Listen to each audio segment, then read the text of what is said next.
Ina? Oh, umiyak ka ba? Ano po ba yung mga duwende, Tay? Saan mo naman narinig yan? Ha? Ano, Tay? Napanaginipan daw niya. Natutulog po kasi siya kanina.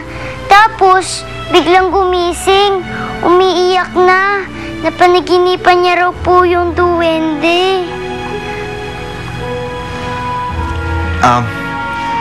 Alam mo anak, ang mga duwende, yun yung mga maliliit na mga nilalang na galing daw sa ilalim ng lupa. Puro naman mga kwento-kwento lang yun eh. Wala naman nakakaalam kung totoo o hindi yung mga yan. Eh, di totoo po ang mga duwende. Kasi po, malit ako, di po ba? Eh, di ibig sabihin po, duwende ako. Ina, ayoko nang pag-uusapan natin dito mga duwende-duwende na yan ha. Hindi totoo mga yan. Katang-isip lang ang mga yan.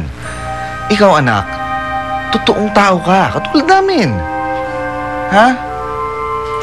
O sige na, huwag ka nang malungkot.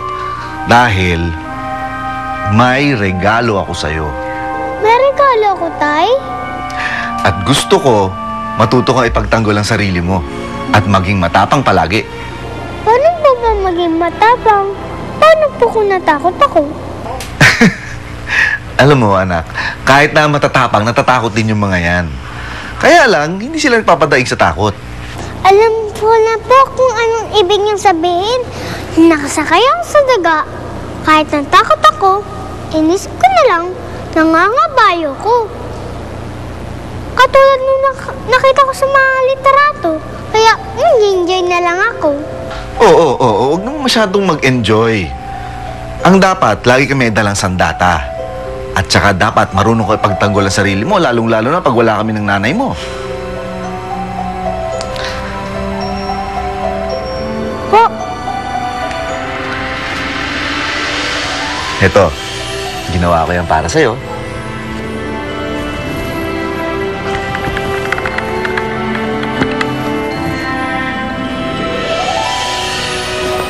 ang ganda, Tay. O, dahan-dahan ka lang, talagang matalas yan, ha? O, baka matuso ka. Hawakan mo lang doon sa hawakan. Yan. Kaya may ganyan yan, proteksyon. Yes!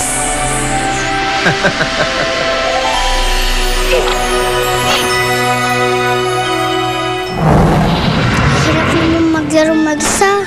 Sana nakakalabas din ako. Ha! Concentrate! Concentrate! Concentrate! Ay ko! Tay, tingnan mo bagong sayaw ko, oh. O, tingnan mo si ate, ang galing sumayaw, oh. Ate, oh, kaya ka rin, oh. Huwag kang ang gaya-gaya. Oh, Lucille, huwag ganyan. Ina, magagalit ba kayo ng ate mo? Parang po kasing galit sa akin si Ate Lucille. Ikaw, Ina, ha? Huwag kang gumagawa ng kwento. Nay! Bakit inaapak-apakan ni Ina yung cake ko? Ikakainin pa natin yan, di ba? Lucille! Lucille! Bakit kaya ganun si Ate Lucille? Papakabayad naman ng kapatid. Pero, bakit pa rin hindi siya nakikipagbati sa akin?